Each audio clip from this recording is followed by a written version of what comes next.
राम कृष्ण हरि जय जय राम कृष्ण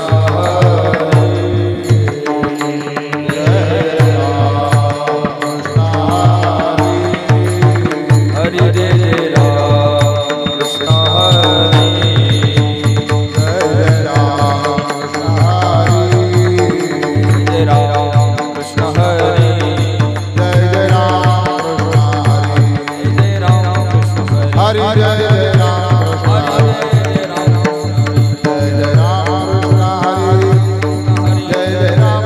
जय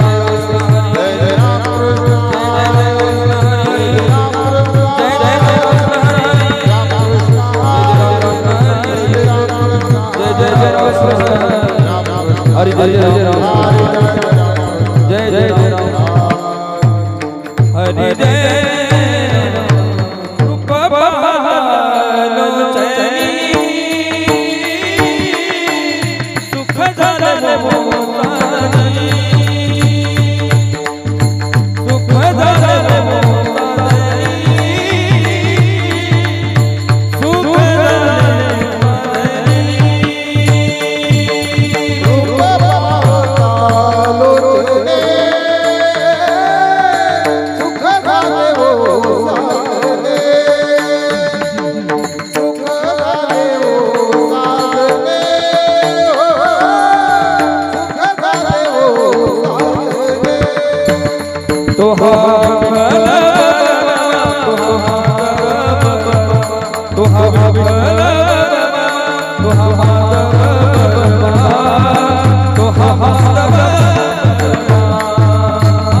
हरि जय जय राम कृष्ण जय जय राम कृष्ण हरि जय जय राम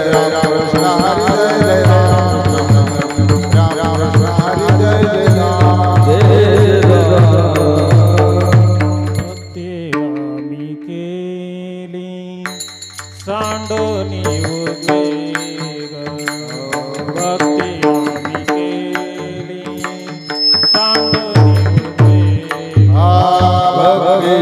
भक्ति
सुख मधाले करिता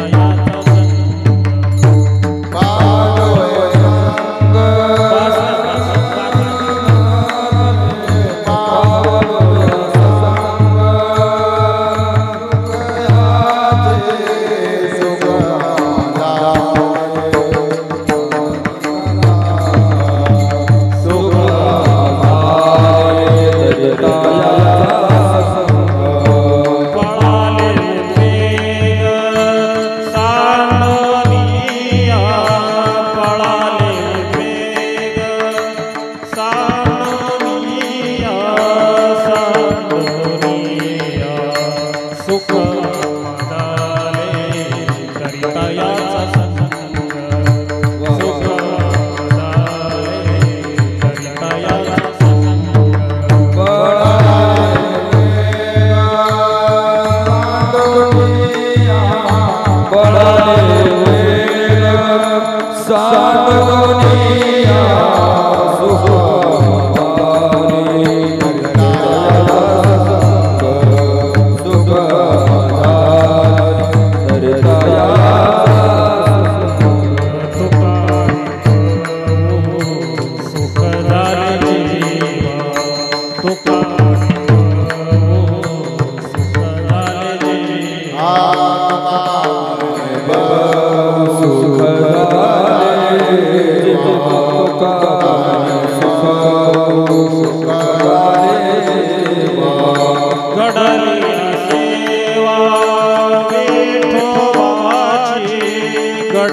भैया के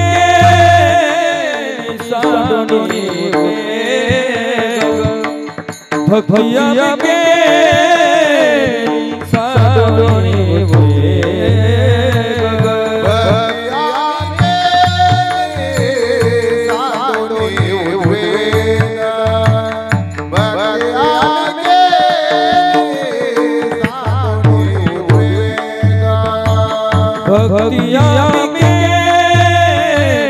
साधुनी भक्तिया के साधुनी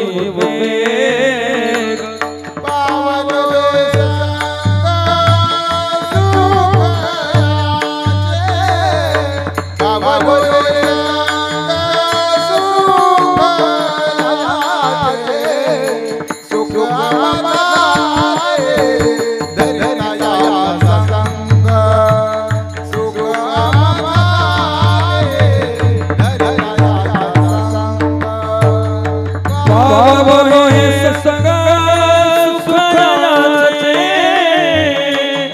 पावनो सत्संग सुखाचे सुख बदाले दरिया सत्संग सुख बदाले दरिया सत्संग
विठ्ठल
सुख याचे सुखामा झाले धरिता याचा संग पळाले उद्वेग सांडोनिया तुका म्हणे बहु सुख झाले जीवा घडली सेवा विठोबाची सुखामा झाले धरिता याचा संग पळाले उद्वेग सांडोनिया विठाला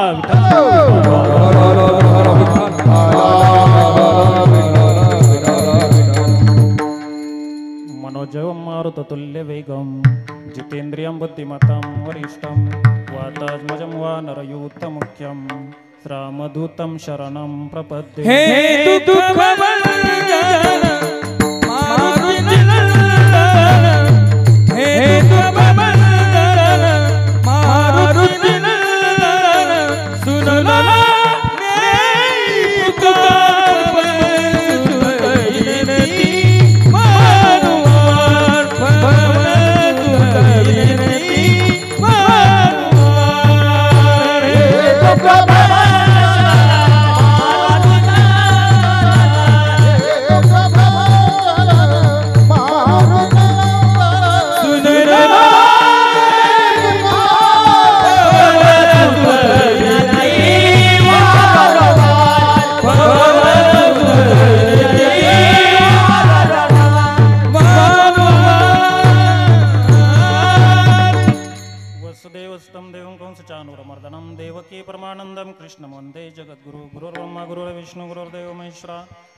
साक्षात् परब्रह्म तस्मै श्री गुरवे नमः सर्वमंगलमांगल्ये शिवे सर्वार्थ साधिके शरण्ये त्र्यंबके गौरी नारायणी नमस्तुते महायोगपीठे तटे भीमरत्यावरं पुंडरीकाय दातु मुनीन्द्रे समागत्य तिष्ठन्तमानंद कंदं परब्रह्मलिंगं भजे पांडुरंगं पांडुरंगा करू प्रथम नमः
त्यांच्या कृपादाने कथेचा विस्तार बाबाजी सद्गुरु दास तुकाराम नाम घेता कापियम धन्य तुकोबा समर्थ जेने केला हा पुरुषार्थ विठाला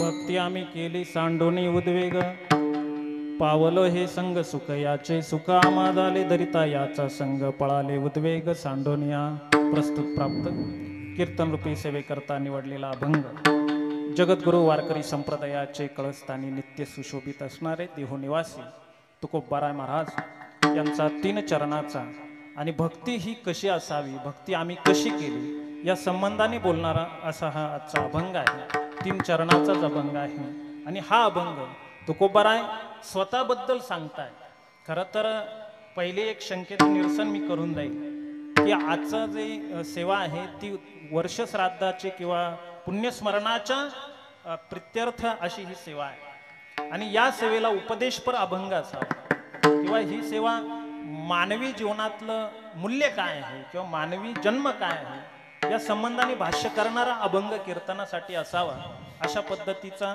एक अलिखित अशा स्वरूपाचा नियम आहे पण तरी सुद्धा तुकोबाराय ही स्वतः इथे भक्ती आम्ही कशी केली या संबंधाने भाष्य करतात आणि त्या संबंधाने जर तुकोबारायांचं भाष्य आहे तर ते आम्हाला काय गरजेचं आहे आज तर आम्हाला उपदेशाची गरज आहे आणि असं असताना तुकोबारायांच्या भक्ती संबंधाने तुम्ही का बोलता हे सांगत असताना मी आपल्याला एक सांगून जाईल खरं तर इथून मागेही माझ्या अनेक सेवा इथे पुतळवाडीमध्ये होतात पुतळवाडी काय माहेर घरच आहे माझं ठीक आहे माझी राजधानीचे नवनाथ त्याच्यामुळे काही टेन्शन नाही त्यामुळे त्यांनी वर्ष श्राद्धाची अनेक प्रवचनं ऐकलेली आहेत माझी म्हणजे वर्ष श्राद्धाचं आता मला नाही वाटत त्यांना काही सांगायचं आणि त्या संबंधाने आज मानवी जन्मामध्ये आल्यानंतर सगळ्यात महत्वाची गोष्ट काय केली पाहिजे तर आपण उद्वेग सांडला पाहिजे आणि भक्ती मार्गाला लागलं पाहिजे हा तात्पर्य सांगण्यासाठी हा सारांश मी आपल्या पुढे ठेवण्यासाठी या अभंगाची निवड केलेली आहे विठाला आता हा जो अभंग आहे आणि ही जी कीर्तनाची सेवा आहे तर 1 वर्षापूर्वी कैलासवासी गणेश बबन खरनार हे आपल्यातून देहरूपाने काळाच्या पडद्याआड गेले आणि हिंदू धर्माच्या परंपरेप्रमाणे शास्त्रोक्त आणि वेदोक्त असा हा वर्षश्राद्ध विधी केला जातो उपकाराची एक जाण म्हणून कृतज्ञतेचा विधी म्हणून हा विधी या ठिकाणी पार पडतो आहे आणि खरनार परिवारामधील त्यांची मातोश्री गंगा भागीरथी आशा बबन खरनार त्याचबरोबर त्यांचे चुलते श्री साहेबराव रखमा खरनार त्यांचे बंधू संतोष भाऊ आहे त्यांच्या वहिनी आशाताई असतील त्याचबरोबर त्यांचे दुसरे बंधू रमेश साहेबराव खरनार सौभाग्यवती उज्ज्वला रमेश खरनार त्यांच्या भगिनी सुरेखा पोपट जाधव सुवर्णा किशोर खुळे सौभाग्यवती सारिका शिवनाथ थोरात सुलोचना अरुण गीते अलका पोपट कासार अर्चना गणेश निरगुडे छाया रवींद्र झाडे त्याचबरोबर त्यांचे पुतणे रोशन सार्थक कृष्णा असा हा परिवार आणि या परिवाराने आयोजित केलेली आणि त्यांच्या प्रेमाखातर माझ्या वाट्याला आलेली ही कीर्तनाची सेवा विठाला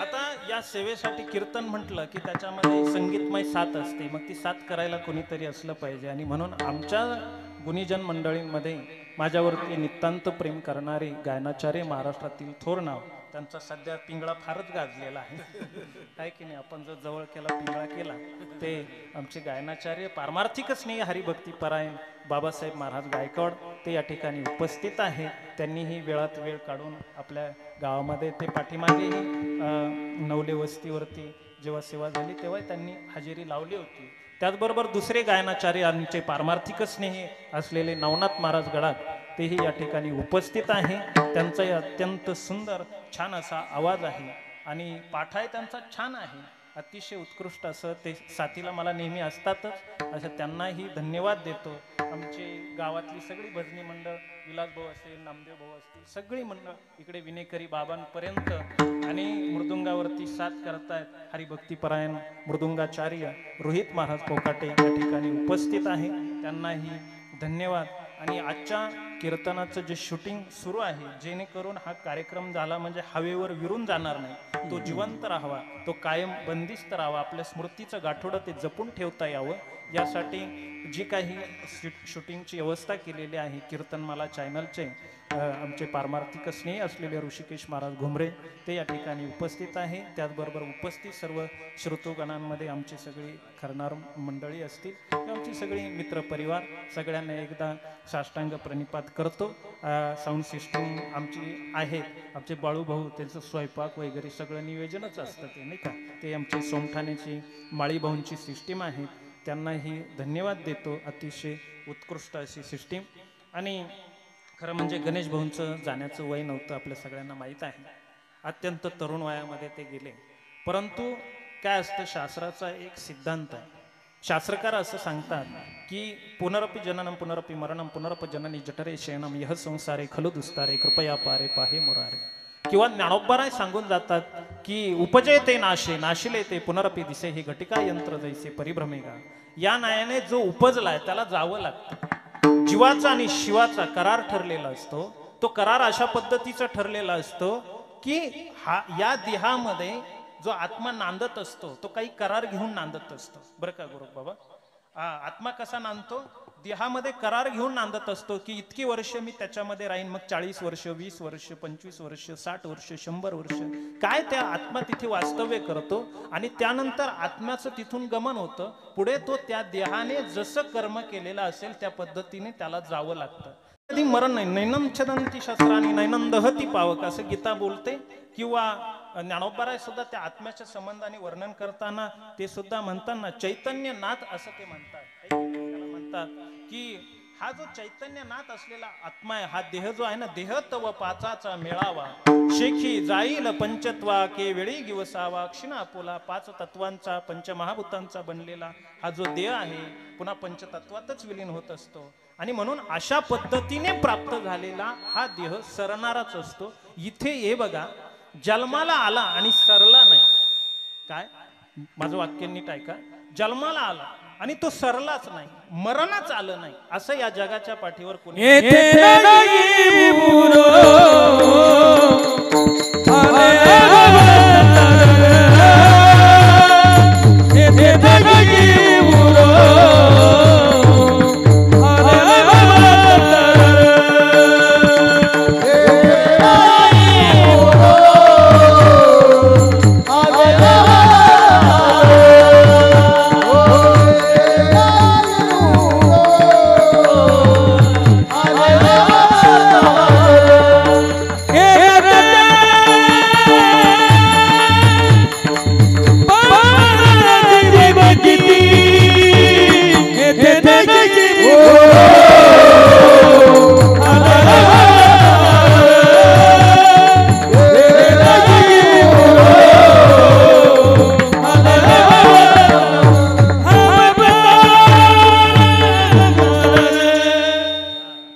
येरते पामर जीव किती. तुम्हाला सांगतो, इथे या भारत भूमीमध्ये आपल्याकडे जो जवळजवळ भागवताने 24 अवतार सांगितले आणि मुख्य अवतार 10 मानले जातात. जी 10 अवतार आहेत, ही 10 अवतार त्याच्यामध्ये मत्स्य कुर्म वराह वामन नृसिंह परशुराम राम कृष्ण बुद्ध कली असे 10 अवतार या भारत भूमीमध्ये जन्माला आले खरे. पण याच्यामध्ये एक कोणी उरलेलं नाही.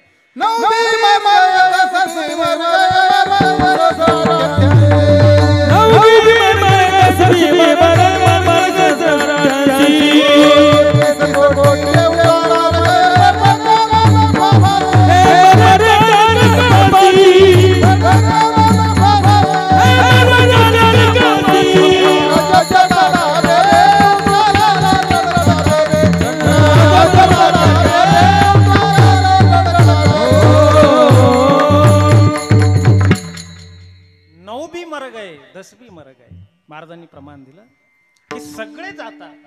इथे हे बघा, जन्माला आले पण अजून गेले नाही असे 7 लोक आहे फक्त.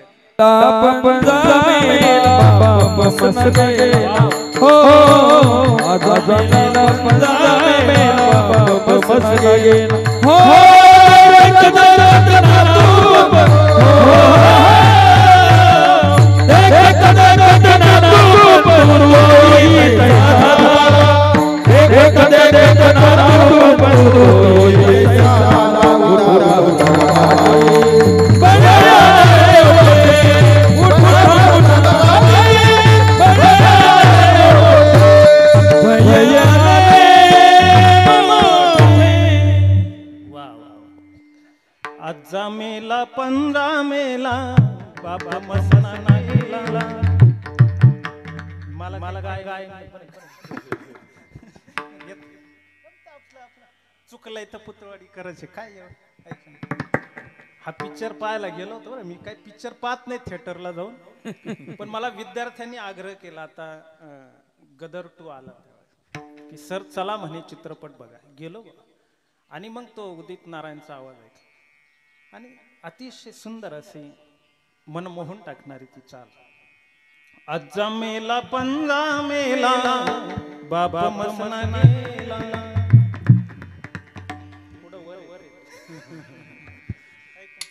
देखत देखत नात पण तोही तैसा उठा उठा जागा पाटी बयाले उठा जागा पाटी बयाले.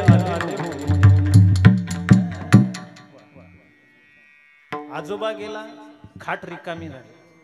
आपल्याला वाटलं आता खाट ठेवून द्यावा लागेल. काय नाही, परत तिथं माणूस दुसरा आहे हे लक्षात ठेवा. पिढ्यानपिढ्या येत आहेत जात आहेत. आतापर्यंत 28 युग झाले. 28 युगांपासून भगवान परमात्मा विटेवरती उभा आहे. या सृष्टीचा अनेक वेळेला प्रलय झाला, अनेक वेळेला ही सृष्टी उत्पन्न झाली, परंतु तो भगवान परमात्मा या जगतामध्ये जर कोण अविचल असा राहिला असेल, या जगतामध्ये स्थावर मालमत्ता संपत्ती चिरंतन असं अद्वैत तत्वज्ञान जर या जगतामध्ये कोणतं टिकलं असेल ना, तर ते फक्त आहे 28 युगांपासून उभा असलेला भगवान परमात्मा. तेवढा सोडला तर कोणी नाही. युगे 28 विटेवर 28 युगांपासून विटेवरती उभा असलेला तो भगवंत, तो फक्त सृष्टीच्या आधीही होता, आत्ताही आहे आणि सृष्टीचा प्रलय झाल्यानंतरही राहणार. आता मी सांगत होतो जन्माला आले पण अजून मेले नाही, पण त्यांनाही जायचं आहे. अशी 7 लोक आहेत शास्त्रकारांनी सांगितले. अश्वत्थामा बलिर्व्यासो हनुमानस्य बिभीषणा ऐक ना कृपा परशुरामस्य सप्तते चिरजीविना. त्याच्यामध्ये अश्वत्थामा बली व्यास हनुमान बिभीषण कृपाचार्य अशांची नाव आहे. कधी 7 लोक आहे. रावणाचा बंधू बिभीषण चिरंजीव आहे, हनुमंत चिरंजीव आहे, वेदव्यास चिरंजीव आहे, बलिराजा चिरंजीव आहे, कृपाचार्य अश्वत्थामा हे दोघं मामाभाषे आहे बरं का. हे दोघंही मामाभाषेत चिरंजीव आहे. कुंभमेळ्यामध्ये ज्या वेळेला आपल्याकडे काही ऋषी मुनी येतात रोहित भाऊ, मी एका ऋषी त्या विचारलं होतं त्या साधूंना, बाबाजी अपनी उम्र क्या है? उसने बताया था 350 वर्ष. 350 वर्ष म्हटल्यानंतर म्हटलं मा हा 3रा जन्म आहे तुम्ही जन्माला आले तेव्हापासून. आहे की नाही? म्हणजे काही माणसं योग सामर्थ्याच्या सहाय्याने 300 350 वर्ष आजही जगणारी हिमालयामध्ये काही साधू महापुरुष सापडतात. आणि काही साधू महापुरुषांनी असा दावा केला, अश्वत्थाम्याचं चरित्र घडून झाले जवळजवळ 5 ते 5.5 हजार वर्ष. हजार म्हणतोय मी, पण 5-5.5 हजार वर्षापासून आजही अश्वत्थामा जिवंत आहे. आणि ते साधू सातपुडा पर्वतरांगेमध्ये किंवा हिमालयाच्या पर्वतरांगेमध्ये त्याचं दर्शन झालंय. 11 फूट उंचीचा अश्वत्थामा आहे, केस वाढलेले आहे. आणि पांडवांच्या छावणीत घुसून त्याने मुलं मारली होती ना, त्यावेळेला भगवान श्रीकृष्णाने त्याचा मणी हिसकावून घेतला होता. पांडवांनी कृष्णांनी त्याला शिक्षा राहावी. खरं तर त्याला मारणारच होते, मृत्यूदंडाची शिक्षा देणारच होते, परंतु द्रौपदीने सांगितलं का कृपीला म्हणजे अश्वत्थाम्याच्या आईला मुलगा गेल्याचं दुःख काय असतं ते फक्त मला माहिती आहे. त्याच्यामुळे आता हे गणेश भाऊ गेले, दुःख बहीण असेल, भाऊ असेल, आई असेल, त्यांना जे दुःख आहे ना ते दुःखाचं काय परिसीमा आहे ती त्यांना माहिती. बाकीची परिसीमा ते दुःख काय कोणत्याच एककाने ते मोजता येत नाही. तसं द्रौपदी बोलली की माझी मुलं अश्वत्थाम्याने मारली खरी, पण आता अश्वत्थाम्याला मारलं तर त्याच्या आईलाही मला जसं माझी मुलं मारल्यावर दुःख होतं तसं अश्वत्थाम्याच्या आईला होणार, कृपीला होणार. त्यामुळे त्याला मारू नका. आणि म्हणून त्याला अशी अद्दल घडवा की जोपर्यंत तो जिवंत आहे तोपर्यंत त्याच्या लक्षात राहिली पाहिजे. म्हणून अश्वत्थाम्याचा मणी काढून घेण्यात आला ते संत ते साधू सांगतात की आम्हाला 11 फूट उंचीचा अश्वत्थामा आजही तेल मागतोय, रक्त बंबाळलेल्या ती जखम घेऊन तो हिंडतो आहे, अमावस्याच्या दिवशी तो तेल मागत हिंडतो आहे, असं आम्हाला अनेक वेळेला तो दिसतो आहे, असा काहींचा दावा आहे. त्याच्यावरती काही लेखकांनी पुस्तक पण लिहिलेलं आहे. त्यात आता खरं किती खोटं किती आपली त्याची काही गाठ पडलेली नाही.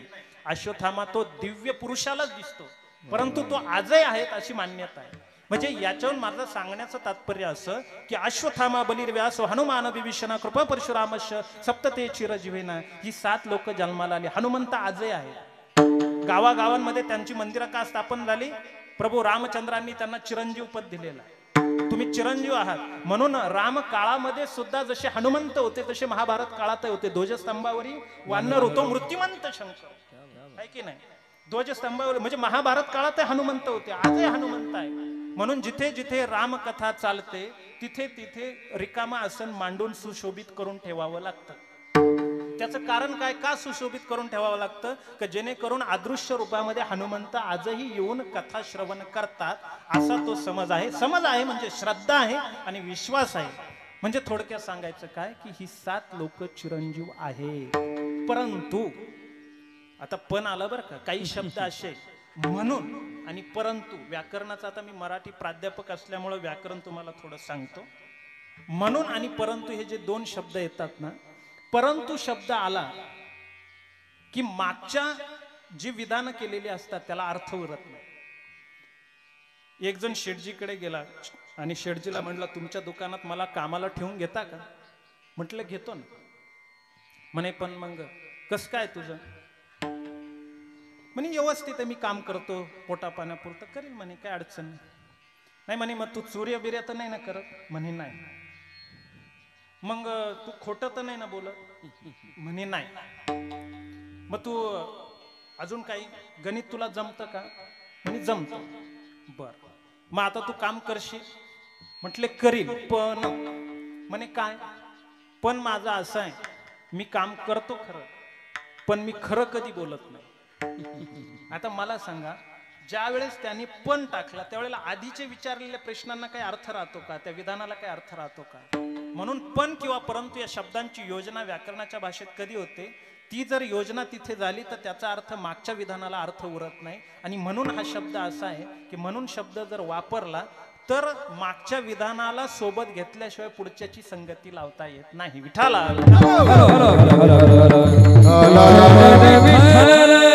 आता मी सांगत होतो 7 चिरंजीव या पृथ्वी तलावरती आहे, पण ते अमर नाहीत. चिरंजीव असणं वेगळं आणि अमर असणं वेगळं. अमर म्हणजे ज्याला मरण नाही तो अमर. आणि चिरंजीव कशाला म्हणायचं? की त्याला आपल्याला जर 100 वर्ष आयुष्य तर त्यांना कल्पच्या कल्प आयुष्य असतं, युगाने युग आयुष्य असतं. अनेक युगांचा अंत होतो तरी ते जिवंतच असतात, पण त्यांनाही एखाद्या तरी युगामध्ये जावंच लागतं. म्हणून हे जे चिरंजीव आहे, अश्वत्थामा जर 5000 वर्षापासून आहे, अजून 10,000 वर्ष राहील, पण कधी ना कधी त्याला सुद्धा मरावं लागणार आहे, त्याला सुद्धा जावं लागणार आहे. म्हणजे याचाच अर्थ अमर इथे न उरो आले अवतार, येरते पामर जीव किती उभे पंढरी विठे बनीरा सावरे रूपणे चोरी काशी सावरे रूपणे उभे पंढरी उभे पंढरी विठे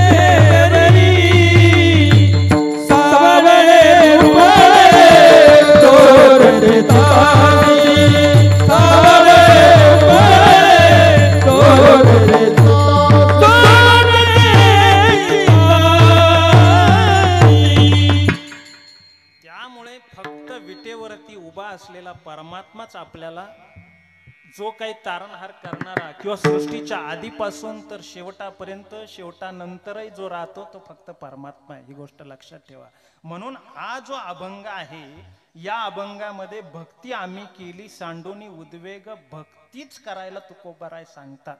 तुमच्या आमच्या जीवनामध्ये फक्त आणि फक्त जर काय असेल तर ती भक्ती केली पाहिजे. भक्ती फार महत्वाची आहे. भक्ती करून माणूस नुसतं हे बघा भक्तीच केली नाही आणि माणूस जर बिन भक्तीचा मरून गेला, भक्ती न करता मरून गेला, तर तो जगून आलाय किंवा तो जगलाय असं मानता येत. भक्ती विना पाप कशाची वाढ, भक्ती विना पाप कशाची वाढ, भक्ती विना पाप कशाची वाढ, भक्ती विना पाप कशाची वाढ.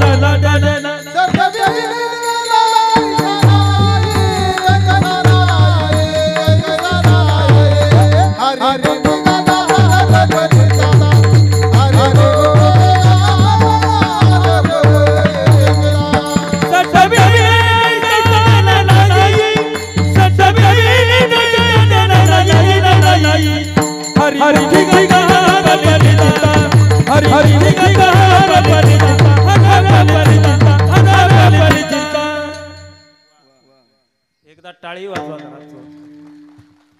काय भक्तीविना पशु कशाशी वाढला, सटविना नेला कैसा नाही. हरिपाठामध्ये एकनाथ महाराज बोलून गेले की जो भक्तीच करत नाही त्याच्यामध्ये आणि पशुमध्ये फरक काय उरला. मग लक्षात ठेवा, जर भक्ती केली नाही ना तर भक्ती विना मनुष्य हा अधोगतीला जात असतो. भक्ती विना अधोगतीला मनुष्य जात असतो. आणि म्हणून बहुते सुकृते नरदेह लाभला, भक्ती विना गेला अधोगती. आणि म्हणून भक्ती माणसाने केली पाहिजे. म्हणून इथं तुकाराम महाराज सांगतात की आम्ही भक्ती केली. जीवनामध्ये तुम्ही एकतर हा जन्म मिळत नाही, 84 लक्ष जीव योनी आहेत, पण सगळ्यांमध्ये श्रेष्ठ मानला गेलेला आणि दुर्लभ मानला गेलेला जीव जर कोणता असेल, देह जर कोणता असेल, शरीर जर कोणतं असेल, काया जर कोणती असेल, नरदेह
दुर्लभ जाणं. काय नरदेह हा दुर्लभ आहे. श्रीमदा शंकराचार्यांचा विवेक चूडामणी नावाचा ग्रंथ, त्यामध्ये त्यांनी 3 गोष्टी दुर्लभ आहे या जगामध्ये असं सांगितलं. कोणत्या 3 गोष्टी दुर्लभ आहेत त्यांनी सांगितलं. मुमुक्षत्व दुर्लभ आहे, म्हणजे मोक्ष प्राप्ती दुर्लभ आहे. दुसरी गोष्ट मनुष्यत्व दुर्लभ आहे. आणि तिसरी गोष्ट संतांचा आश्रय मिळणं दुर्लभ आहे. अशा या 3 गोष्टी विवेक चूडामणीमध्ये ते सांगतात. लक्षात ठेवा, आपल्याला काय संत यांचा आश्रय मिळावा हे खरं तर लोकांना वाटतच नाही. संत शोधायला जाल तर संत तुम्हाला सापडत नाही. आता आपण कोणालाही संत म्हणतो तो भाग वेगळा नाही का. म्हणून तर तुकोबाराय नाही हे माहित होतं की काय, म्हणून तुकोबाराय आधीच म्हणून गेले, ऐसे कैसे झाले बोंधू कर्म करुणी म्हणती साधू, अंगाला उनिया राख डोळे झाकुनी करती पाप, दावी वैराग्याचा कळा भोगी विषयांचा सोळा, तुका म्हणे जळो तयाची संगती. तुका म्हणे सांगू किती जळो तयाची संत तुका म्हणे ऐसे संत.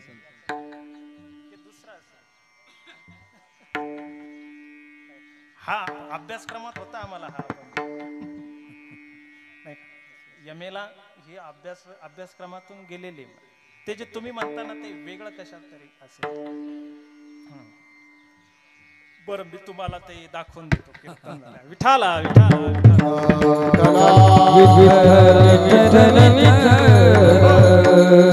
आणि म्हणून संतांचा आश्रय मिळणं दुर्लभ.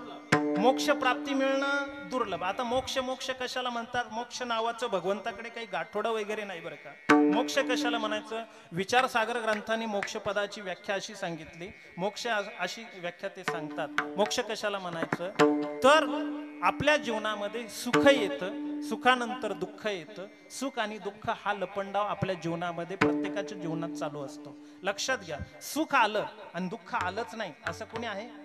नाही.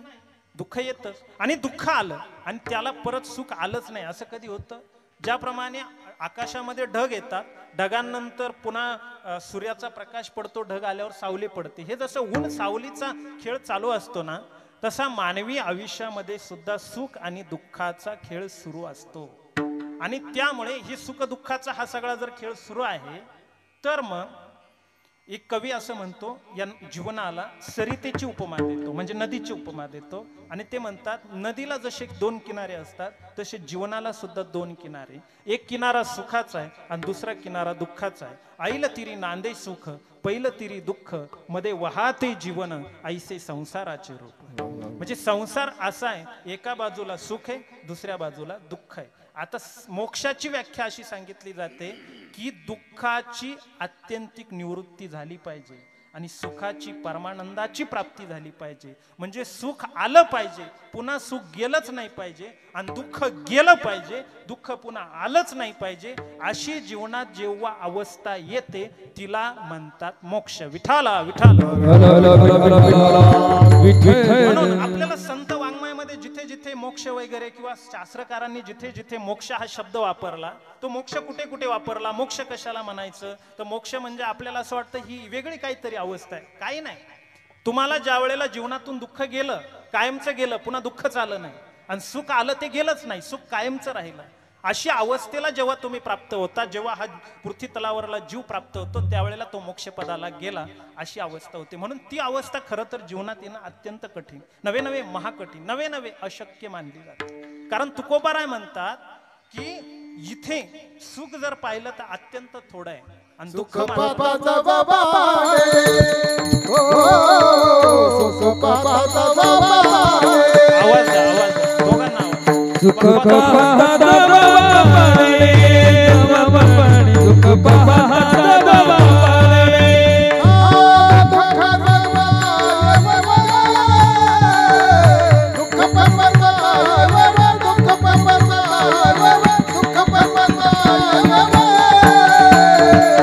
जय श्री राम.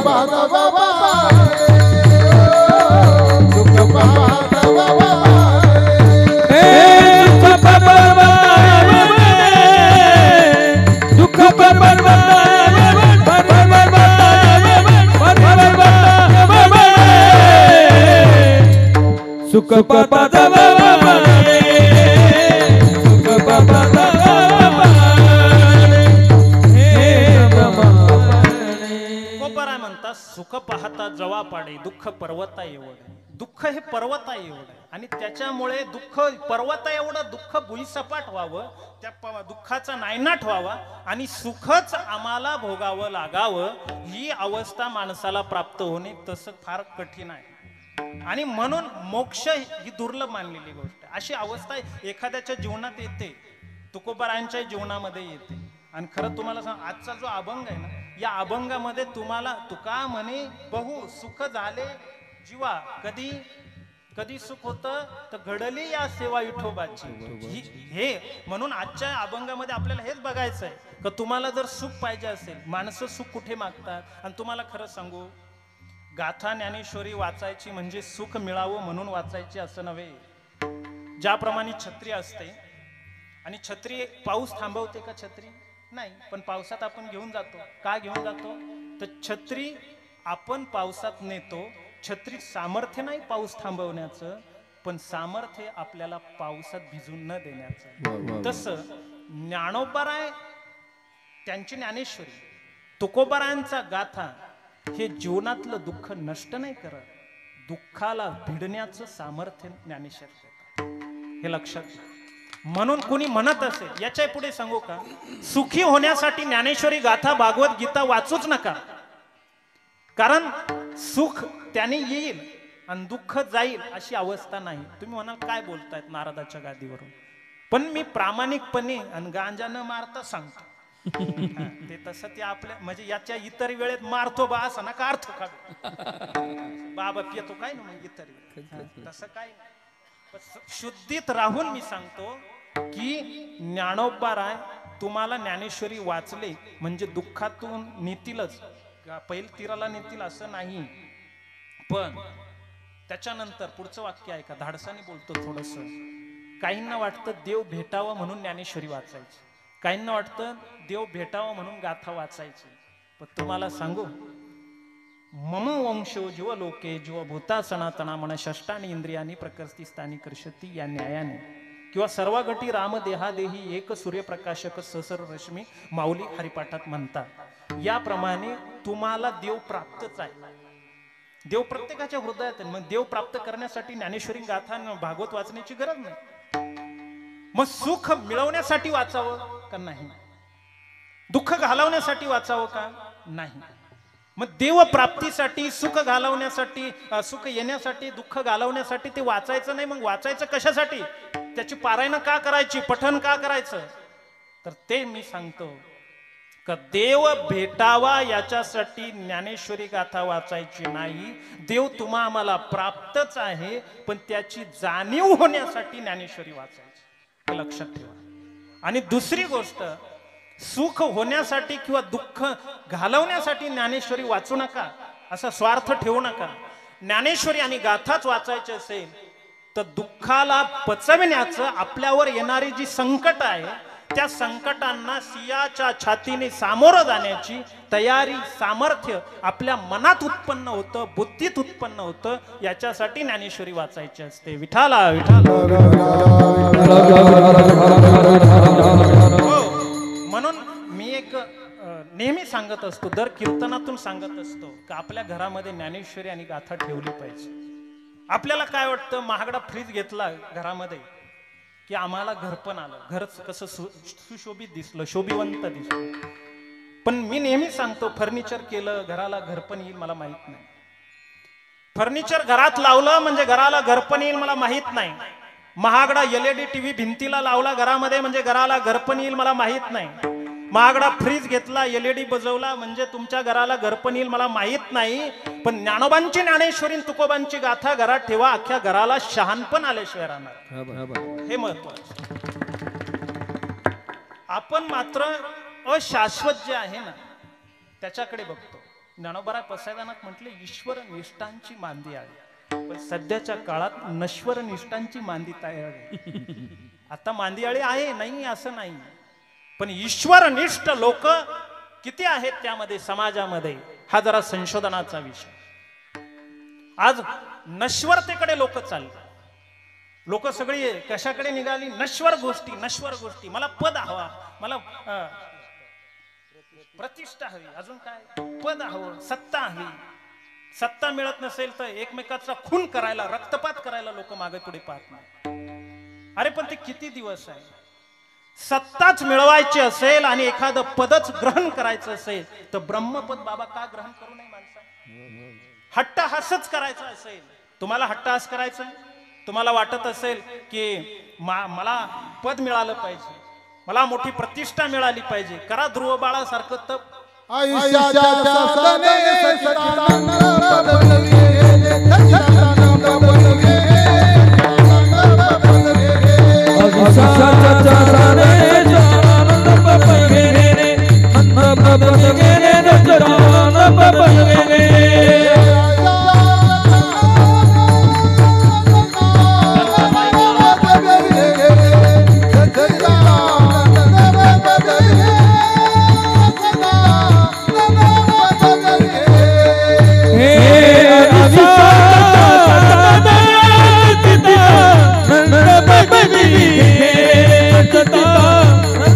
बनवे, सच्चिदानंद बनवे.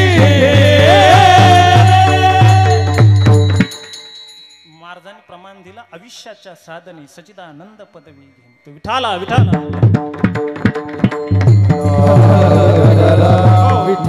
आयुष्याच्या साधने सच्चिदानंद पदवी घेणे. म्हणजे तुम्हाला जर हट्ट करायचा आहे तर या लौकिक जगतातल्या काय हाय मी माझी पत्रिकेत नाव टाका काय माझी सरपंच अरे माझी आहे तू कुठे काय आता त्या मंत्र्यांच्या बोर्डावर सुद्धा रस्त्याची जर कामं केली ना तर मंत्र्यांच्या नावापुढे अत्यंत चलाखीने असं नाव टाकलं जातं मा लिहितात पूर्णविराम देतात माचा अर्थ काय होतो जवळ आजी तवर माननीय आणि एकदा मंत्रीपद गेलं की माझी म्हणजे बघा एकच मा आहे पण माचे दोन अर्थ होतात त्यांना तसंच पाहिजे असतं पण लक्षात ठेवा तुमची ही पद काही अहो एक बाबा रुसला होता एका पत्रिकेत आमच्या गावामध्ये पत्रिकेत काय म्हणे माया नावा पुढं गु नाही टाकला म्हणजे गुरुवार्याचा आता काय म्हणतात पुढं गु टाकायचं येड्यापणा काय बाबा रुसला म्हणून बाबाला फोन केला म्हणलं आज येते ना नाही मी काय तुमची पत्रिका पाहिली म्हणलं मग काय झालं मी माया नावा पुढं गु नाही मी एवढा मोठा महाराज अरे मला तर सुरुवातीला कळालं म्हणलं काय नाही म्हणे तू गुरुवार्य लिहायचं राहिलं असं एवढं काय आणि तुम्हाला खरं सांगू का माझ्या नावापुढं रामायणाचार्य वगैरे असं लावायचे बरं का पूर्वी संत साहित्याचा अभ्यासक असं मोठं नाव लिहायचं पण माझ्या एक गोष्ट लक्षात आली पदांची नावं तुमच्या उपाधींची नावं जर पत्रिकेत टाकायला गेलं ना तर तुमचं नाव छोटं होतं लक्षात ठेवा आणि म्हणून माणसाला जर स्वतःचं नाव मोठं व्हावं असं वाटत असेल म्हणजे ते कीर्तिरूपानं असेल किंवा काय या पदाच्या याच्या माग लागू नका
छान प्रमाण दिलं मस्त है की नाही अभिमान नसावा तुम्हाला सांग का अभिमानाच्या अहंकाराच्या नादी लागून रावणासारखे डुबले दुर्योधनासारखे डुबले पतिव्रता असलेली मंदोदरी रावणाला सांगत होती सीतेच्या रूपाने तुम्ही सीता आणली नाही लंकेत तुम्ही मृत्यू आणलेला आहे हा तुमचा मृत्यू आहे तुम्हाला वाटत असेल मी सीतेला घेऊन आलो पण ही सीता नाही आहे तुम्ही तुमच्या मृत्यूलाच घेऊन आले परत देऊन टाका पण ऐकलं नाही रावण म्हटलं मला सांगायचं नाही मी लंका दिशेन माझं एवढं आहे माझं तेवढं आहे तुम्हाला खरं सांगू की बराच वेळ माणसं सुद्धा अशा गुरमीमध्ये जातात गुरमी प्रत्येक जण असं हे करतो आता मला सांगा भावायचं जमत नाही समजा नसेल जमत बुवा मग तुम्हाला समजा भांडे वाटायचे सासरेची काय गरज आहे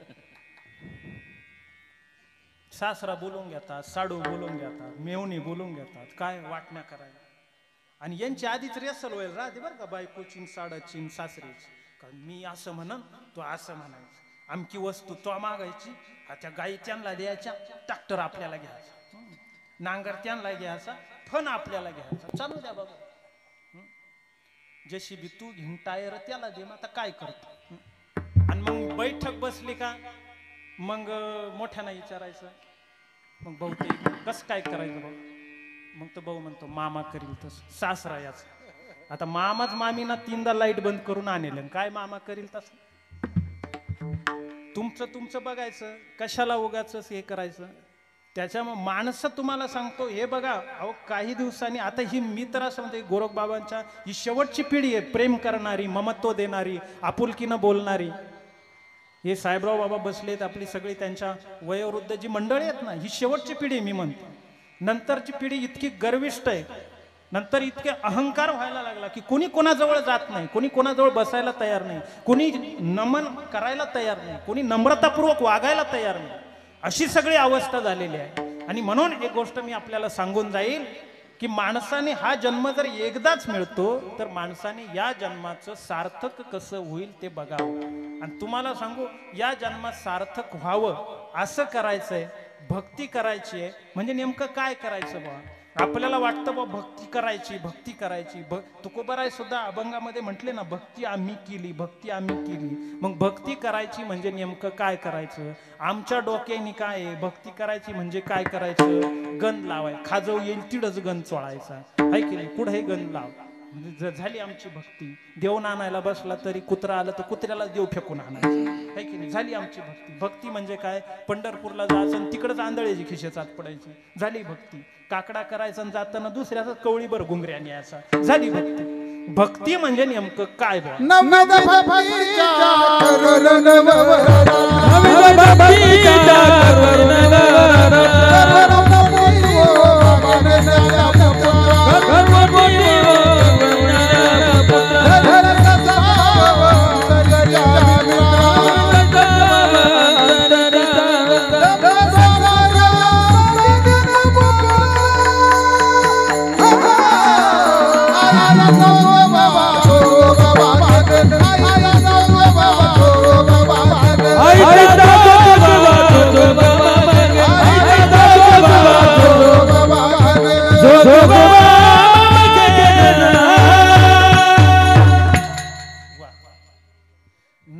भक्तीच्या, आता नवरात्र येईलच, नवविधा भक्ती सांगितली. आता यातली भक्ती नेमकी कोणती करायची? दास्यम भक्ती करायची, कीर्तनम करायची, श्रवणम करायची, का आत्मनिवेदन करायची? नेमकी भक्ती करायची कोणती? आमच्या पुढे प्रश्न आहे. आम्ही जगत राहतो, तहान लागली म्हणजे प्यायचं, भूक लागली म्हणजे खायचं, निद्रा आली म्हणजे झोपायचं. असंच पशुसारखं जीवन आमचं चाललंय. खरं ते नारायण सुरांची एक कविता आहे, त्या कवितेत ते असं म्हणतात, 2 दिवस नावाची त्यांची कविता आहे. ते असं म्हणतात की मनुष्य फक्त पळतोय रेबीत झालेल्या कुत्र्यासारखा. कुत्र बघा तुम्हाला चालताना कधी दिसत नाही, ते निवांत असलं तरी पळतच राहत. तसं माणसांचं झालंय. खरं तर पूर्वी सिन्नरला जाऊन यायचं म्हटलं तर 1 दिवस जात असे, आठवडा बाजारात जायचं 2 दिवस जातात. आता माणूस सिन्नरला दिवसात किती गरके, मुंबईवरून जाऊन एवढी गती माणसानं प्राप्त केली तरी निवांत आहे का माणूस? नाही. मग इतका वेळ माणसाला मिळूनही मनुष्य भक्ती करत नाही, फक्त धावतोय धावतोय धावतोय. पण मी जन्माला का आलो हेच माणसाला माहित नाही. माणूस विसरून गेलाय. कमी जन्मास का आलो, का आलो, कशासाठी आलो हे माणूस विसरला. आणि हे विसरून गेलेला माणसाला त्या कवी असं सांगतात, 2 दिवस सुखात गेले, 2 दुःखात गेले, हिशोब करतो आहे किती राहिले डोईवर उन्हाळे. 2 दिवस सुखात गेले, 2 दिवस दुःखात गेले, हिशोब करतो आहे किती राहिले डोईवर उन्हाळे. शेकडो वेळा चंद्र आला, तारे फुलले, नक्षत्र धुंद झाले, पण भाकरीचा चंद्र शोधण्यातच जिंदगी बर्बाद.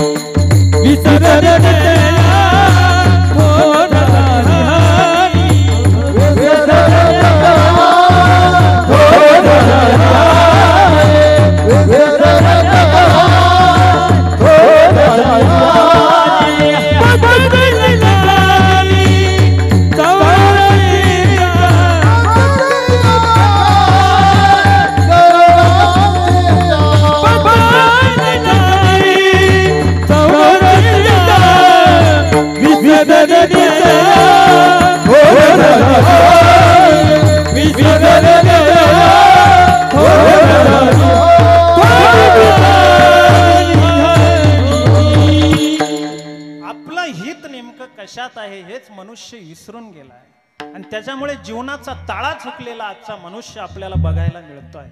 माणसाला फक्त पैसा पैसा पैसा पैसा हवाय. अरे पैसा धर्म अर्थ काम मोक्ष आमच्या ऋषीमुनींनी सांगितलं, आम्हाला पैसा हवाय, ऐश्वर्य हवाय, वैभव हवाय. पण ते हस्ती नाद प्रबोधिनी असं हत्तीवर बसून यावी लक्ष्मी, वाजत गाजत यावी. मागच्या वाटेने आडवाटेने लक्ष्मी घरात येऊ नये, हे लक्षात ठेवा. आमच्या ऋषीमुनींनी पैसा मागितला, पैसा लागत नाही असं नाही, परंतु पैसा हे जीवन जगण्याचं साधन आहे. माणसं त्यालाच साध्य समजून बसली, हा सगळ्यात मोठी गडबड घोटाळा आपला झालेला आहे. त्याच्यामुळे जीवन जगत असताना माणसाने आपल्या अंगणामध्ये 27 नक्षत्र बहरलेले आहे. चंद्र उतरलाय, पौर्णिमेचं चांदणं बरसत आहे. हे हिमालय प्रांत असेल किंवा अनेक सुगंधी फुलं आहेत, हे निसर्ग निर्माण झालाय किंवा समाजामध्ये साधू पुरुष संत ग्रंथ पंथ निर्माण झाले. माणसाने त्यांच्या वाट्याला जावं, त्यांची संगत करावी, जीवनाचा बोध नेमका करून घ्यावा. श्रीमद शंकराचार्य जसं म्हणतात की कस्तम कोहम गौतम आयात कामे जननी कोमे तात. ते म्हणतात अरे तुझी आई कोण, वडील कोण, भाऊ कोण, तमेव माताच पिता तमेव, तमेव बंधू सखा तमेव, तमेव विद्या द्रविणं तमेव. ते सांगतात ना. किंवा कृष्ण माझी माता, कृष्ण माझा पिता, बहीण बंधू चुलता, कृष्ण माझा, ही खरी नाते आहे. भगवान परमात्म्याला ती नाती आपल्याला मानता आली पाहिजे. मनुष्य आज फक्त धुंदीत जगतोय, हे आयुष्य क्षणभंगुर आहे. आपल्याला पुढील आयुष्यामध्ये काहीतरी करायचं आहे. श्रीमद शंकराचार्य चरपट पंजरिका स्तोत्रामध्ये त्याचा बोध करून देतात. ते सांगतात पुनरपि जननम पुनरपि मरणम पुनरपि जननी जठर यशेनम यह संसारे खलो दुस्तारे कृपया पारे पाहे मुरारे भज गोविंद भज गोविंद भज गोविंद मूढ. अरे तुझे 10 इंद्रिय थकले, गलित गात्र झालं असतं. अंगम गलितम फलितम मुंडम नशन विहणम जातम तुंडम वृद्धा याती ग्रेता दंड तदपि न मुच्यते आशा पिंडम. अंग गलित गात्र झालंय, जीभ आता चव देत नाही, दात पडून गेले आहे, तोंडाचंही बोळकं झालेलं आहे, काही बोलता येत नाही, इंद्रिय थकले, गुडघे थकले, आणि तरीही तू गोविंदाला का भजत नाही, भक्ती पंथाला का लागत नाही, असं श्रीमद शंकराचार्य सुद्धा प्रश्न विचारतात. आणि म्हणून तुकोबाराय सुद्धा म्हणतात की भक्ती ही आयुष्यामध्ये अत्यंत मूलभूत आहे आणि ती आम्ही केली. कशी केली? अभंगाचं पहिलं चरण.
कशी केली? सांडूनी उद्वेग तुकोबाराय म्हणतात. आणि त्यांच्या भक्तीत आणि आमच्या भक्तीत मूलभूत फरक हाच आहे का आमचा उद्वेग कधीही सांडला जात नाही आणि तुकोबारायांचा उद्वेग ही मानसिक प्रक्रिया आहे. उद्वेग ही मनाची भावनिक प्रक्रिया आहे. मन हे राम झाले, मन हे राम झाले, मन हे राम झाले, मन हे राम झाले, मन हे राम झाले,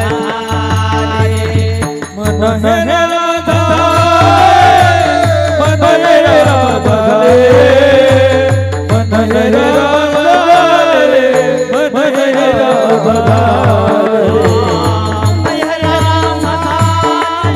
राम झाले.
तर माणसाच्या जीवनामध्ये प्रवृत्ती आणि निवृत्ती ह्या दोन गोष्टी आहेत. खरं तर मन प्रवृत्तीवादाकडून निवृत्तीवादाकडे गेलं पाहिजे. त्या अनुषंगाने तो अभंगामध्ये ते भाष्य आले. सगळ्यात महत्वाचं काय तर भक्तीमध्ये मन ही फार गरजेची गोष्ट आहे. एक अभंगाचे बघा, भक्ती ते नमन आणि वैराग्य तो त्याग. त्याग घडला तर वैराग्य आणि नमन घडलं तर भक्ती. हे लक्षात ठेवा. नमन म्हणजे काय? नमन म्हणजे आपल्याकडे काय म्हटलं जातं, नमन म्हणजे नमन करणे. पण नमन शब्दाचा अर्थ तसा नाही. नमनचा संधी विग्रह करतो, फोडतो तो शब्द. न अधिक मन बरोबर नमन. न म्हणजे नाही, मन जिथे मन हे मन स्वरूपच उरत नाही अशी अवस्था जिथे येते त्याला म्हणतात भक्ती. विठाला विठाला. आणि आपलं मात्र मन हे गुंतून राहतं. मनाची अवस्था जात नाही. हे बघा, मन आपण तुम्ही कुठे लावता? मन आपण मनाच्या मागे जाणारी माणसं. मनाची आपण कसं जातो? मन जे म्हणेल तिकडे जात राहतो. परंतु भक्तीत असं चालत नाही. मनाला आकळावं लागतं. आणि मनाला आकळायचं असेल तर एक सोपा उपाय सांगतो. समजा कोळसा आहे, कोळशाचा रंग बदलावा असं जर वाटत असेल तर काय केलं म्हणजे कोळशाचा रंग बदलेल? तुम्ही त्याला कोणता शॅम्पू लावा किंवा साबण वापरा. संतूर लावल्यावर कोळशाचा रंग बदलतो का? हा संतूर वापरली तर आजीची तरुण दिसल, कदाचित म्हातारी सुद्धा तरुण दिसल बा. पण कोळशाचा रंग बदलेल का? नाही बदलत. कोणताही साबण वापरा, कोणताही प्रोडक्ट वापरा, कोळशाचा रंग बदलत नाही. कोळशाचा रंग चेंज व्हावा, बदलावा असं जर वाटत असेल तर त्याला एकच गोष्ट करावी लागेल. काय करावं लागेल माहिती का? तो जिथून आला ना तिथे त्याला न्यावं लागेल. तो आला कुठून? अग्नीपासून आला. त्याला पुन्हा अग्नीत टाका, त्याचा रंग बदलल्याशिवाय राहणार नाही. तो पुन्हा लाल होतो. तसं मन जिथून आलं ना, मनाला तुम्ही काही उपाय करा, भक्ती तुम्हाला ते करू देणार नाही. मग काय करावं लागेल तर ते मन जिथून आलं तिथे ते लावा. कुठून आलं? परमात्म्यापासून निघालंय ते आपल्यापर्यंत.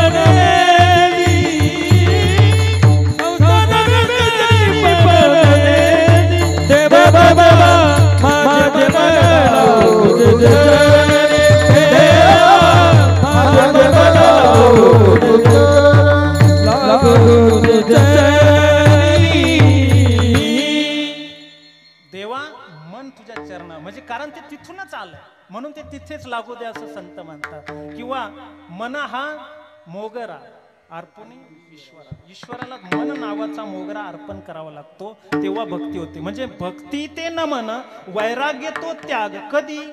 ज्या वेळेला मन उरणारच नाही आणि आपलं तर मात्र प्रत्येक ठिकाणी मन चिटकून राहतं, म्हणून आपल्याकडे भक्ती होत नाही. एक सुभाषित आहे, ते सुभाषितकार तर असं सांगतात की माणसाची भक्ती कशी आहे माहिती का? गतानुगतिक लोका न लोक पारमार्थिका वालुका लिंग मात्रे गतम्य ताम्र भाजनम, असं सुभाषित आहे. म्हणजे असं सांगितलं जातं की आत्ताची लोक, कलियुगातील लोक भक्ती करतात खरी, पण ते भक्त नाहीत. भक्ती करतात पण भक्त नाही, परमार्थ करतात पण पारमार्थिक नाही. कारण आपली भक्ती कशी आहे? गतानुगतिक लोका न लोक पारमार्थिका, अशा पद्धतीची गतानुगतिक भक्ती. मला सांगा, एका ठिकाणी सत्यनारायणाची पूजा होती. सत्यनारायणाच्या पूजेला ब्राह्मण काकांनी सगळी पूजा आटोपल्यानंतर सांगितलं 7 जणी या, सुवासिनी या आणि सत्यनारायण देवतेची पूजा करा. मग सगळ्यात पहिल्यांदा पहिली बाई आली, तिने ते सत्य हळद कुकू वाहिलं, दर्शन घेतलं. मग जाताना ते हळदी कुकाचं बोट भरलेलं होतं. मग आता ते कशाला पुसायचं म्हणून त्या चौरंगाला जी केळीची पानं लावलेली असतात त्यातलं एक पान छोटंसं तोडलं, त्याला ते अक्षदाचं बोट पुसलं, पान खाली टाकून दिलं. बाकीच्या येणाऱ्या 6 जणींना असं वाटलं हळद कुकू वाहिल्यावर पानं तोडायचे राहतात वाटतं. अख्ख्या बायानी तो चौरंग बुचा करून टाकला, पान नाही ठेवलं. मग आपली जी भक्ती आहे ना ती अशीच आहे. वट सावित्री पौर्णिमेला सुद्धा स्त्रिया निघाल्या. काही नवीन मुली होत्या, नेटकीच यावर्षी लग्न झाले, त्यांना माहीत नाही, याच्या आधी त्यांनी वड कधी पुजलेला नाही. सावित्री पौर्णिमेला ते निघाल्या. ती 41 वयाची बाई, म्हणजे तिच्या बऱ्याच गरकी वयल होती, इडून माग बऱ्याच पौर्णिमा साजऱ्या झालेल्या. ती म्हणली तुम्हाला काय करायचं, पूजा कशी करायची, एवढंच ना, माझ्या बरोबर या, मी तुम्हाला पूजा कशी करायची ते सांगते. आणि गेली ती बायांना घेऊन. आता या सगळ्या बायांच्या हातामध्ये, एका हातामध्ये तांब्या आणि एका हातात पूजेचं ताट, हात रिकामा नाही. आता ती जी त्यांची पुढारी मुकडदमबाई होती का, ती 40 वर्ष, तिच्या पाठीला आली खाज. मग आता पाठ खाजवायची कशी? हात गुतले ताटात मध्ये तांब्यामध्ये. मग तिनं काय केलं, एक इलेक्ट्रिकचा पोल होता, ती पोलाजवळ गेली ना अशी पाठ घसली. मागून येणाऱ्या पुरीला वाटलं वडाकडे जाताना अगोदरचा हा काहीतरी रिवाज असला पाहिजे. अख्ख्या नवीन लग्न झालेल्या पुरी अख्ख्या त्या पोलाला पाड घासायला. बरी झाली एखादी चिटकली नाही. म्हणजे हे आता मला सांगा, हे याची काही गरज आहे का? आपल्या भक्तीमध्ये सुद्धा असंच झालेलं आहे. मागच्यांनी नारळ फोडले म्हणून आम्ही फोडतो, त्यांनी अगरबत्त्या लावल्या आम्ही लावतो, त्यांनी धूप जाळला आम्ही लावतो. पण हे का करायचं हे आम्ही समजून घेतलेलं नाही. यालाच म्हणतात गतानुगतिक भक्ती. आणि अशा पद्धतीची भक्ती. आणि भक्ती का करायची याच्याही पुढे तुम्हाला सांगतो. सध्याच्या काळावरती मी थोडंसं बोलतो. सध्याचा काळ असा झालाय की माणसं माणूस व्हायला तयार नाही, सगळं व्हायला तयार आहे. माणसं आमदार व्हायला तयार आहे, मात्र मंत्री व्हायला तयार आहे, माणसं कलेक्टर व्हायला तयार आहे, माणसं श्रीमंत व्हायला तयार आहे, माणसं जमीन मालक व्हायला तयार आहे, सगळं व्हायला तयार आहे. पण माणसं व्हायला तयार नाही, ही आजची शोकांतिका, हे लक्षात ठेवा. आणि म्हणून भक्तीची सध्याच्या काळातली गरज काय, ही गरज आपण बघूया आणि कीर्तनाची संपन्नता करूया. आता सध्याच्या काळामध्ये कीर्तनाची किंवा भक्तीची गरज काय, हे सगळं आपण करतो. वर्ष श्राद्ध असेल, दशक्रिया असेल, सप्ताह करतो. हे सगळं का करायचं? गावामध्ये वर्गण्या का काढायच्या, कोटी कोटीचे मंदिरं का बांधायची? हे भक्तीचं एक माध्यम म्हणून आपण त्याच्याकडे बघत असतो. पण ही भक्ती करायचीच का मुळात? तर त्याचं कारण आहे, माणूस जन्माला माणूस म्हणून आलाय खरा, पण तो माणूस म्हणून जगताना आपल्याला दिसत नाही, ही सगळ्यात मोठी शोकांत. आणि म्हणून भक्ती म्हणजे काय? प्रार्थनेमध्ये ऋषीमुनी जे सांगतात की ओम पुनर्मदम पुनर्मिदम पूर्णात पूर्णमुदच्यते पूर्णस्य पूर्णमादाय पूर्णमेवावशिष्यते मनोबुद्ध चित्त अहंकारण अहम न च श्रोत जिह्वे न च घ्राण नेत्रे न च योम भूर्मिन तेजोनो वायू चिदानंद रूपम शिवोहम शिव. हे कळावं, मी कोण आहे. मी मन नाही, बुद्धी नाही, चित्त नाही, अहंकार नाही, मी वायू नाही, आप नाही, तेज नाही, मी कोण आहे? मी वासुदेव तत्त्वता, हे मी वासुदेव तत्त्वता, कळोईल विचारिता, आय खाऊ सभाय संता,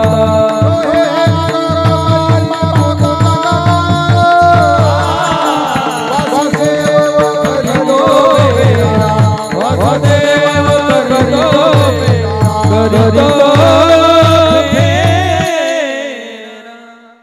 वासुदेव तत्व त्याचा बोध व्हावा, तो बोध मनात ठसावा म्हणून भक्ती करायची. आणि माणसाचं माणूस पण अपूर्ण आहे. आज आपण सगळे पैसे आता मी तुम्हाला सांगतो, आईला कोरोना झाला होता, सिन्नरला तिला ॲडमिट केलं. मी गेलो होतो सरकारी दवाखान्यामध्ये, तिच्या टेस्ट चालू होतं आणि मी असं बाहेर झाडाखाली बसलो होतो मास्क लावून. एका विद्यालयाचे मोठे प्राचार्य असलेल्या पदावरती ते होते, ते रिटायर झालेले होते. त्यांचा मुलगा शिक्षित होता, अमेरिकेला मोठ्या पॅकेज कामाला होता. मुलगी डॉक्टर होती रशियामध्ये, पण कोरोना लागायच्या आधी मुलगी आलेली होती. त्या सरांना कोरोना झाला, ॲडमिट होते, ती मुलगी जवळ होती. आणि त्या दिवशी, ज्या दिवशी मी तिथे होतो, त्या दिवशी ते सर दुर्दैवाने वारले. वारल्यानंतर आता पूर्वी डेड बॉडी हाती देत नव्हते, त्यांचे तेच विल्हेवाट लावायचे. संगमनेर नाक्यावरती न्यायची होती. झालं असं की त्या प्रेत बाहेर आणलं सरांचं, गाडीमध्ये टाकलं, ते सगळं पॅक केलेलं, गुंडाळलेलं. ती मुलगी एकदम फॉरेन ड्रेसमध्ये, जीन्स वगैरे घातलेली, अगदी ती पर्स अशी लटकलेली, उगाच झटका, ते बरंच काही चालू होतं. आणि ते पर्समध्ये काय नसतं बरं का, तुम्हाला सांगतो. तुम्हाला वाटलं मागडी असते, जसं आपल्याकडे म्हण आहे ना, अतिशहाणा त्याचा. मी नवीन म्हण तयार केली बाबा, अतिशहाणी तिची पर्स रिकामी. काय नसतं पर्समध्ये, एवढी फनीन, एवढा कंगवा राहतो, काय नसतं, एवढा आरसा, बाकी पर्समध्ये काही नसतं. तिची एवढी ती पर्स मागडी असावी, अगदी काहीतरी ते मनी लटकलेले वगैरे. आणि ती पर्स घेऊन बापाला त्या ॲम्ब्युलन्समध्ये टाकलंय. तो ॲम्ब्युलन्स ड्रायव्हर तिच्या जवळ आला आणि तिला म्हणतो, मॅडम आता तुमच्या वडिलांची डेड बॉडी आम्ही स्मशानभूमीत घेऊन जातोय खरं, परंतु तिथं गेल्यानंतर आम्ही अग्निडाग देऊ आणि 4 वाजता तुम्ही येऊन सरांच्या हस्ती घेऊन जा. आता ड्रायव्हरचं काही चुकलं का? आणि ॲम्ब्युलन्स तुमचं हे प्रेत वडिलांना स्मशानभूमीत घेऊन जाण्याचं भाडं होतं 1500 रुपये. तेवढे 1500 रुपये मला द्या आणि 4 वाजता येऊन बापाच्या हस्ती घेऊन जा, असं त्यांनी सांगितलं. या बाईनं ती चैन उघडली पर्सची, पंजात मावणारने एवढा बंडल बाहेर काढला. ते 20,000 रुपये होते. पुढच्या संवादावरून माझ्या लक्षात आलं आणि त्या हातामध्ये ठेवले ड्रायव्हरच्या. आणि ड्रायव्हरला सांगितलं, भाडं 1500 होतात ना, तर हे 1500 नाही 20,000 घ्या, पण 4 वाजता तुम्ही येऊन बापाच्या हस्ती घेऊन जा. मला येणार नाही, कारण का बापाच्या हस्तीनं कदाचित मला कोरोना झाला तर. आणि हे विधान ऐकल्यानंतर मग मी मात्र शोक झालो. मग मला वाटलं की हा तीच भूमी आहे, संत भूमी म्हणतो आपण महाराज. ही तीच संतांची भूमी आहे, ही तीच ऋषीश्वरांची यज्ञभूमी आहे, कर्मयोग्यांची कर्मभूमी आहे. देव नांदले, इथली माती त्यांनी मुखात टाकली. 10 अवतार इथे जन्माला आले, खेळले, बागडले, अवतार कार्य केलं. ही तीच भूमी आहे. अनेक राक्षसांचा वध या भूमीमध्ये घडलेला आहे. इथे अनेक सद्विचार, अतिथी देवो भव, बालदेवो भव, आचार्य देवो भव, मातृदेवो भव, पितृदेवो भव, ह्या वेद वचनांनी नटलेली ही भरतभूमी, महाराष्ट्र भूमी. आणि त्या भूमीतली बाई सांगते, बापाच्या हस्ती घ्यायला मला वेळ नाही. 20,000 वारी ती हस्ते द्यायला लागले. मग कळालं की माणसांची कृतज्ञता आज हरवते.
महत्वाचे कोणी. पेपरला मला वाटतं 5 ते 10 वर्ष झाले असतील, तेव्हा एक बातमी होती, कोकणामध्ये घडली.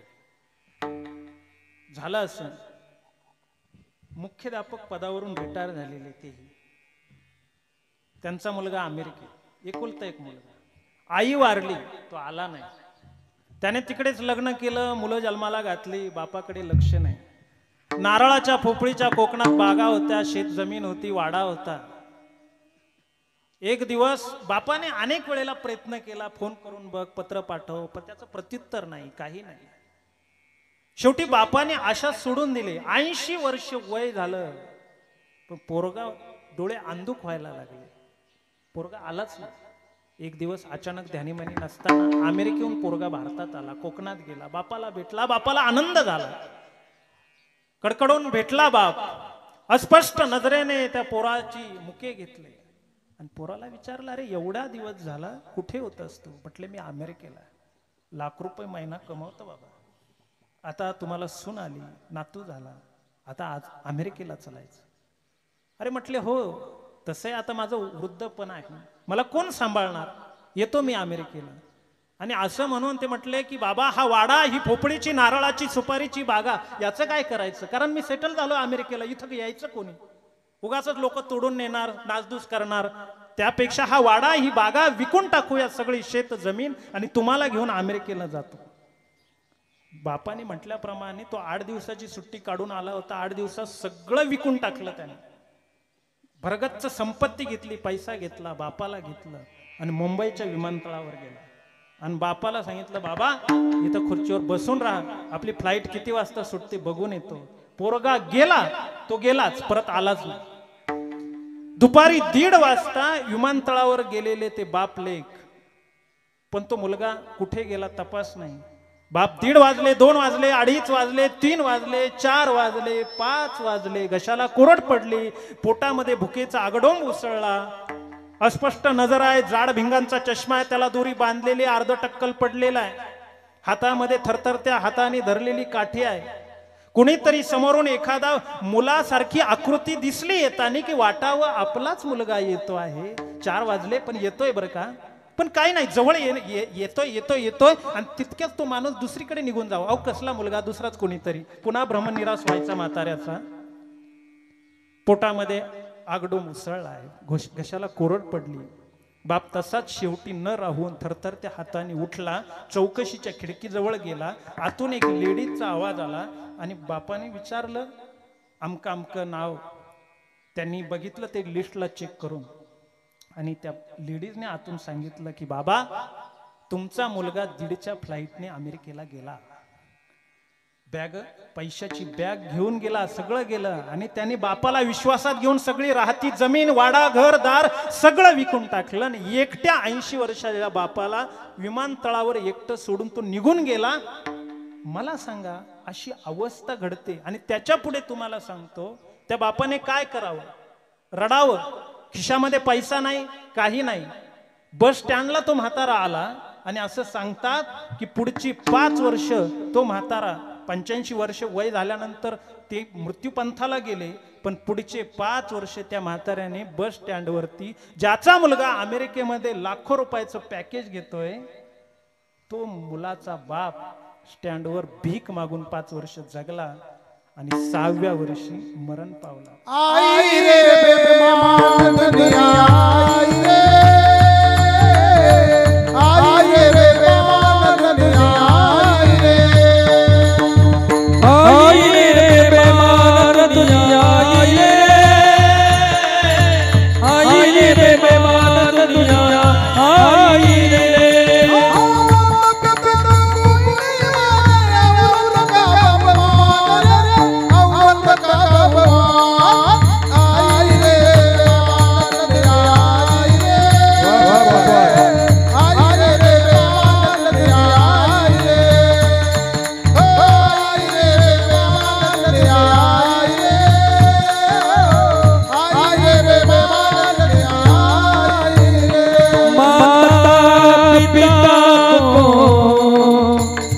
कोई नहीं माने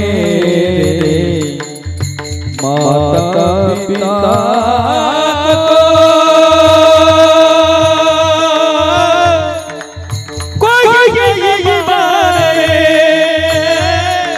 पत्नी का बहुमान है आइए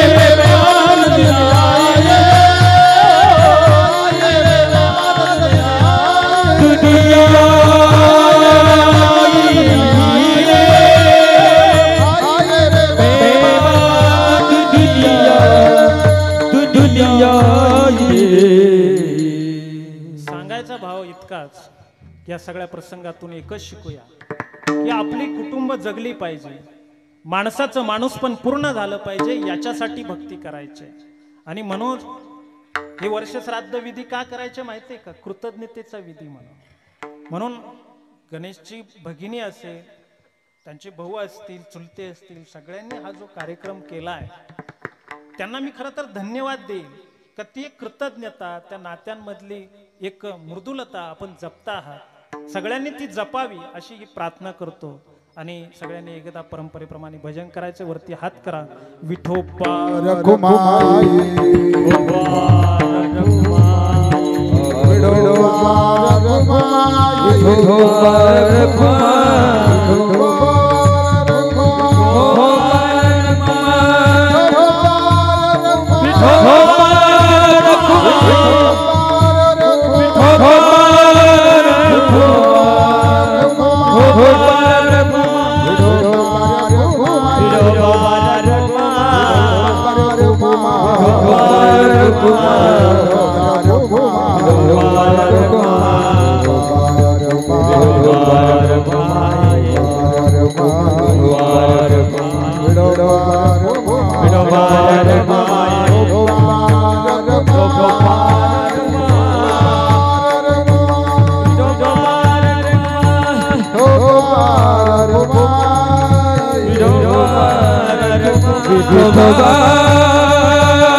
भक्ती आम्ही केली सांडोनी उद्वेग, असं जे तुकोबाराय म्हणतात, आम्ही करावी आणि आपलं अपूर्ण राहिलेलं माणूस पण पूर्ण करावं, एवढी आज गणेशच्या वर्ष श्राद्धाच्या कीर्तनामध्ये आपल्या सर्वांना प्रार्थना करतो. त्यासाठी आपण कटिबद्ध व्हावं एवढीच भावना व्यक्त करतो. जास्त काही बोलत नाही. जेवण भोजन करायचं आहे, वेळ आपली झालेली आहे. खरं तर कीर्तनच 11 वाजता सुरू झालं. आता माणसं हुशार झाली, बरोबर संपायच्या वेळेला येतात. बाबा त्याच्याहून हुशार 11ला सुरू करतात, आहे की नाही? आता 10चा टाइम असतो, पण मग महाराजांनाही वाटतं आता लोक उशिरा येतात, मग महाराजही उशिराच कंबर बांधतात, आहे की नाही? आणि म्हणून गरम होत आहे, पाऊस येण्याची दाट शक्यता आहे, आजही येणारच, आहे की नाही?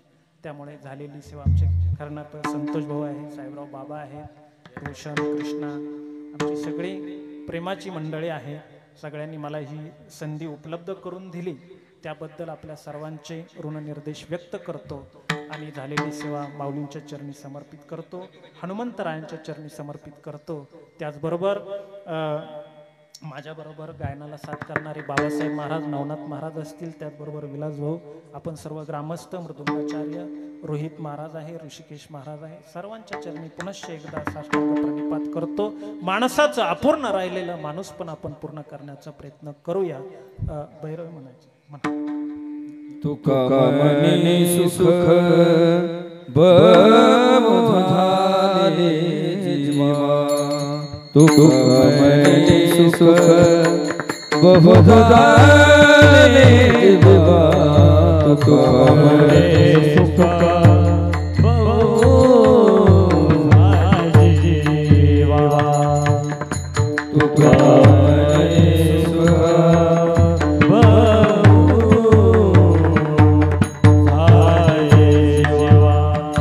घडलिया सेवा विठोबाची, घडलिया सेवा घडलिया सेवा सेवा घडलिया सेवा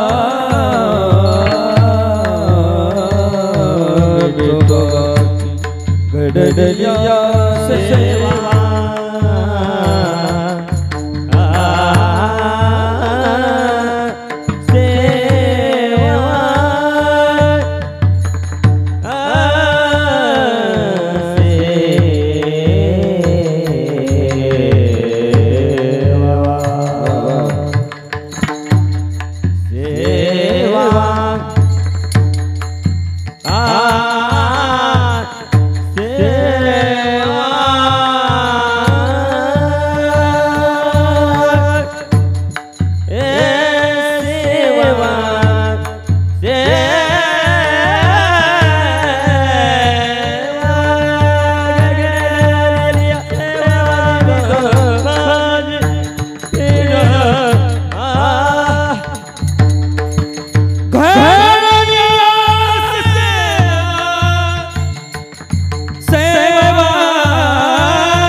सबरी माता सबरी माता सबरी माता आश्रमाया करे आश्रमाया करे सदी माजी प्रार्थना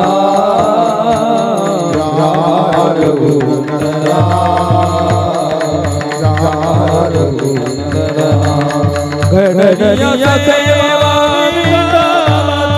घड़िया सेवा विठोबाची सुख आधारे दरिताया संग सुख आधारे दरिताया